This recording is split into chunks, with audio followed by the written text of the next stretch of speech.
Dernière ligne droite avant le passage à la nouvelle année, la rédaction de Vosges Télévisions s'octroie une semaine de vacances bien méritées. L'occasion pour nos journalistes de dresser un petit bilan de l'année écoulée dans le département, en 4 parties dont voici le premier volet. En route donc pour découvrir ou redécouvrir les événements marquants des mois de janvier, février et mars 2024. C'est parti!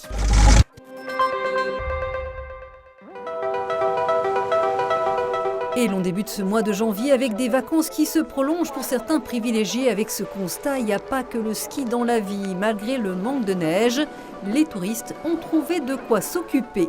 On fait du patin, on fait de la luge, on fait un petit peu de ski, on se promène aussi. Les professionnels vosgiens se mettent eux au diapason d'une météo médiocre. Les thermes de Contrexéville ont rouvert leur espace spa pour les vacances. Et bien entendu, la confiserie des Hauts-de-Vosges à plein fin a attiré une foule de gourmands. On verse et on recouvre le plus rapidement possible.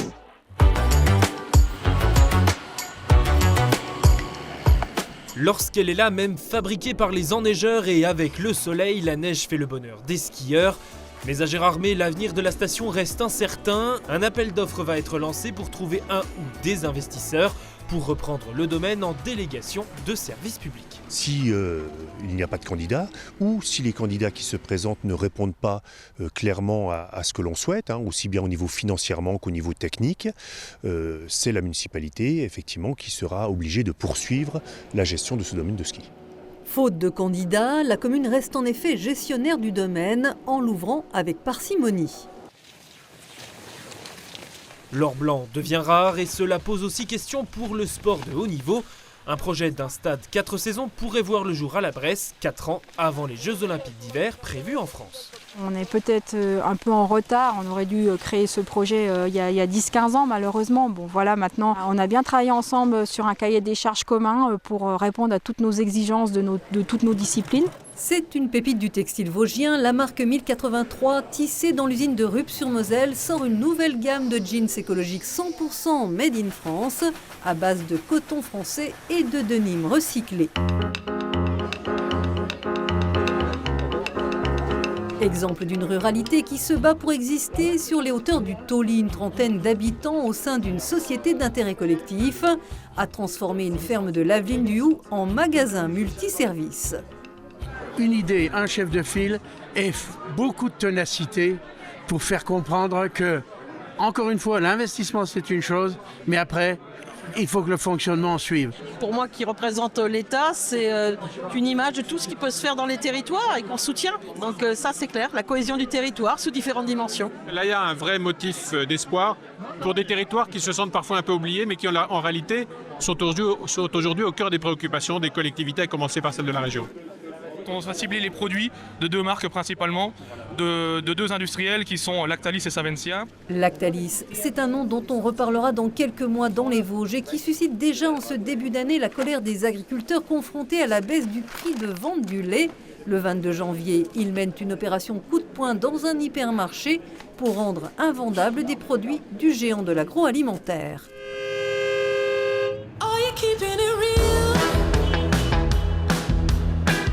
Ça va dépendre de ce que le gouvernement nous annonce, s'ils arrêtent d'apporter tout ce qui est produits laitiers, la viande, s'ils veulent continuer de faire vivre l'élevage français ou pas, quoi. Et la tension ne retombe pas. Une semaine plus tard, les 2 syndicats majoritaires qui demandent au gouvernement des mesures d'urgence prennent la tête d'une manifestation d'ampleur avec 300 tracteurs du côté de Bulgnéville sur l'A31 pour dénoncer la taxe sur le gazole non routier et la réforme de la PAC. La Confédération paysanne, qui elle défend l'agroécologie, fait aussi entendre sa voix.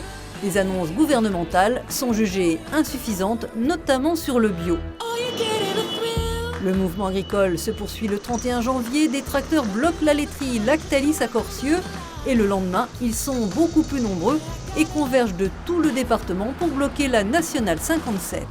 Pour que nos produits soient enfin rémunérés à leur juste valeur et ne soient pas mis en concurrence, parce que même si l'on dit on ne va pas signer le Mercosur, pour l'instant on est déjà bien engagé là-dessus.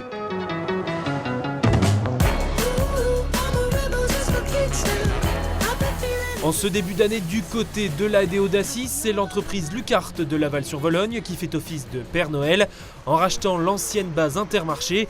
Le papetier italien conforte son ancrage vosgien avec ce site utilisé pour sa logistique. Pourquoi les Vosges ? D'une part parce qu'il y a du savoir-faire, parce qu'il y a aussi l'immobilier qui nous permettait de le faire, de pouvoir récupérer cette base logistique, c'était quand même plutôt intéressant pour nous.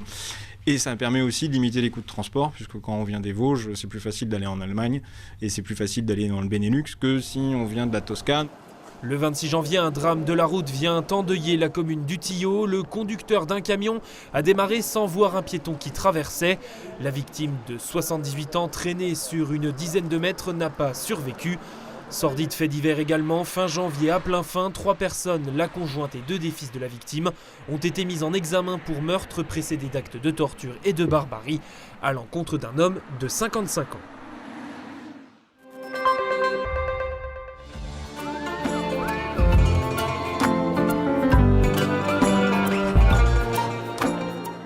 L'époque qui veut ça, les religions qui font semblant de ne pas se comprendre, un évêque, un imam et un rabbin. Vivre, ce n'est pas attendre que l'orage passe. Vivre, c'est apprendre à danser sous la pluie. Et c'est ça qu'on essaye de raconter avec les jeunes ici à Mirecourt, dans les Vosges. Il a publié pendant près d'un demi-siècle ses dessins à la une du journal Le Monde. Plantu, dessinateur de presse célèbre, était l'invité du lycée Jean-Baptiste Vuillaume à Mirecourt. Il a rappelé qu'en démocratie, le droit à la liberté d'expression est essentiel.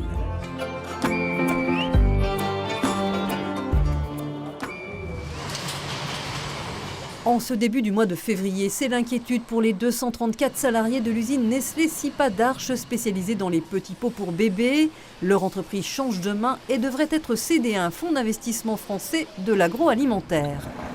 Les transports routiers, eux, recrutent. La Moffret Academy à Éloie ouvre grand ses portes, notamment aux jeunes femmes comme Noémie, qui prendra, qui sait, après ce stage d'immersion et une formation, le volant d'un poids lourd. Le 8 février, la justice condamne le maire de Rambervillers, Jean-Pierre Michel, pour harcèlement moral à 6 mois de prison avec sursis et 2 ans d'inéligibilité. Il doit démissionner. Les habitants devront retourner aux urnes en avril.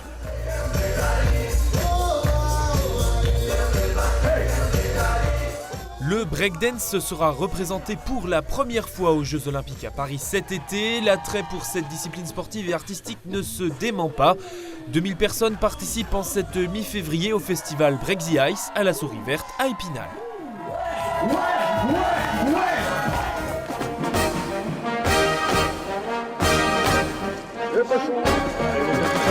En février, c'est un rendez-vous traditionnel vosgien, la foire à l'andouille du Val d'Ajol.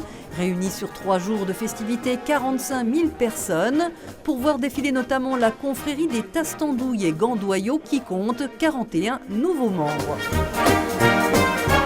Allez, un petit coup de la vache, pépère. Top Chef, c'est son nom. C'est un taureau de race charolaise de 1200 kg et ses propriétaires, le GAEC d'Autreau de Damblin, le bichonnent avant son départ pour le Salon de l'Agriculture de Paris. Ils lui ont offert une petite séance d'ostéopathie. À la rentrée 2024, on est à peu près à moins 550 élèves en prévision. On a eu donc une demande de fermeture de 38 postes. Dans l'éducation, le couperet est tombé. La carte scolaire à la rentrée 2025 prévoit 38 suppressions de postes justifiées par une baisse des effectifs.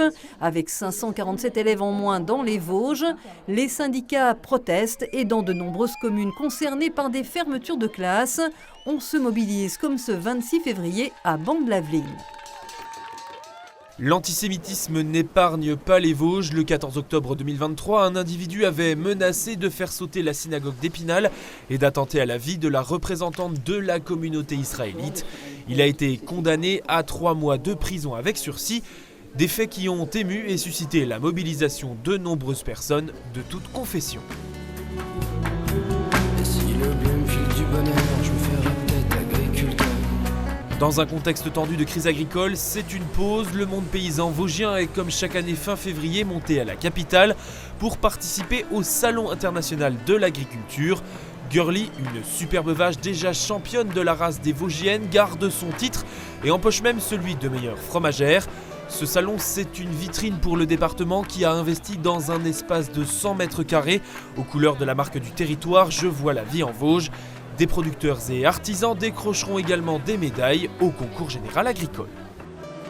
Fatalement, les consommateurs, c'est quelque chose qu'ils connaissent, qu'ils reconnaissent. Et donc, ça apporte un plus, évidemment, qui est indéniable au niveau des ventes des produits.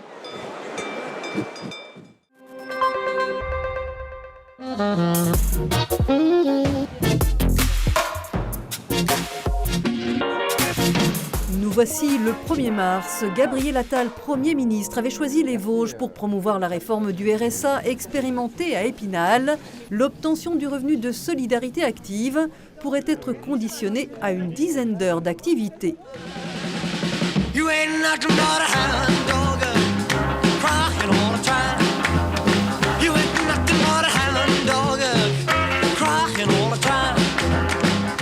C'est une année sans après les vacances de Noël. Celles de février n'auront pas vu la neige, ou si peu.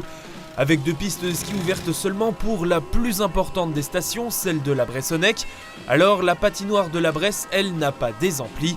Certains vacanciers auront pu également croiser Philippe Candeloro, ancien champion olympique, invité au village du skieur par l'association Gérardmer Animation. Pas d'endroit pour découvrir des champions qui ont du talent. Après, forcément, il y a les infrastructures sportives dédiées pour le haut niveau qui sont peut-être pas encore assez à la hauteur ici, mais peut-être qu'un jour, ça viendra. Au mois de mars, l'avenir économique de la Déodacie reprend des couleurs avec l'inauguration de la dernière née des manufactures du groupe Orest. Cette société sous-traitante pour les plus grands noms de la joaillerie a été rachetée par le numéro 1 mondial du luxe, le groupe LVMH. 50% des bijoux qui sont fabriqués dans les Vosges sont désormais destinés à la marque Tiffany et ses boutiques dans le monde entier. Tiffany a rénové sa boutique sur la 5e avenue qui avait été ouverte en 1940, qui n'avait pas été rénovée depuis. On l'a réouverte il y a à peu près 1 an. Et effectivement, tous les bijoux qui sont ici ont vocation à être vendus dans cette boutique ou au Texas ou au Japon ou en Chine, aux 4 coins du monde.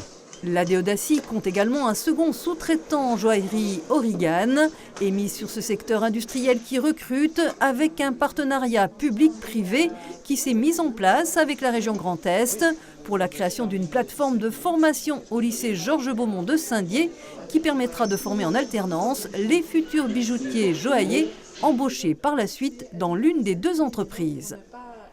Économie toujours en pleine transition écologique avec cette installation de 12 000 panneaux photovoltaïques fabriqués en France à Dommartin-les-Remiremont. Une centrale qui permettra d'alimenter 2000 foyers en électricité. Quoi qu'il en coûte, la santé ce n'est pas qu'en période de crise. La santé c'est 7 jours sur 7, 365 jours sur 365. L'association de défense de la maternité de l'hôpital de Remiremont ne lâche rien. Elle a une fois de plus mobilisé élus et habitants. Le 9 mars, 1500 personnes ont défilé dans les rues car l'inquiétude persiste depuis le 1er janvier. Faute de médecins en nombre suffisant, les urgences de nuit sont fermées. Les urgences pédiatriques le sont depuis l'automne et le service de néonatologie est menacé. 2 jours plus tard, c'est encore un cortège, mais festif cette fois, qui défile dans les rues de Vittel pour le traditionnel carnaval qui a rassemblé plus de 10 000 personnes. Et dans ces temps qui sont souvent moroses, l'Electro Mountain Festival de Gérardmer rassemble à la mi-mars de nombreux DJ et attire quelques 2400 festivaliers. Dans un autre genre, l'humoriste jéromois Claude Vanoni fait toujours salle comble, cette fois à la rotonde de Thaon-les-Vosges. Après Orest à Saint-Dié, c'est une autre bonne nouvelle qui va bénéficier à l'économie vosgienne. Le groupe américain O-I, fournisseur mondial d'emballage en verre, annonce en effet un investissement de 55 millions d'euros pour son usine de Gironcourt-sur-Vraine. Objectif, restaurer l'un de ces 3 fours à partir d'une technologie durable de chauffe, couplant gaz et oxygène. Avec l'objectif environnemental, on est à l'aube de nouvelles techniques, de nouvelles recherches. À chaque fois qu'on va reconstruire un four dans les années qui viennent, là, on va chercher de plus en plus à rejeter de moins en moins de CO2, à consommer de moins en moins d'énergie. Le printemps n'est pas loin et annonce la reprise de la saison thermale. Dans les Vosges à la mi-mars, l'établissement de la Vosges-les-Bains, géré par la chaîne thermale du Soleil, est le premier à ouvrir. Jusqu'en novembre, plus de 4600 curistes sont attendus. Les thermes de Vittel font de même et la saison s'annonce, elle aussi, prometteuse. À Plombières-les-Bains, la situation là est bien différente. Il s'agit de sauver l'activité. L'avenir de la station est en suspens depuis juin 2022. Le groupe AVEC, propriétaire et exploitant, souhaite vendre. Le département lui propose la création d'une SEM, une société d'économie mixte, en espérant la venue d'investisseurs et la participation d'autres collectivités comme la région. Le département qui veut aussi réaliser une étude de redynamisation du site dans le même esprit que ce qui a été fait pour Vittel et Ventron. Cette société d'économie mixte nous permettra également de solliciter des financements de l'Europe, des différents partenaires traditionnels. Elle est descendue de son perchoir pour venir sur le terrain. Le 22 mars, la présidente de l'Assemblée nationale est de passage dans les Vosges. Yaël Braun-Pivet a visité le petit village de Mortagne, labellisé Village d'avenir, et fait étape à Épinal pour dialoguer avec des jeunes décrocheurs scolaires qui ont trouvé le moyen de rebondir grâce à une plateforme d'insertion. On termine ce mois de mars avec une invitation au voyage en Italie grâce au traditionnel carnaval vénitien de Remiremont. 15 000 spectateurs se sont pressés dans les rues pour admirer les 400 personnages costumés.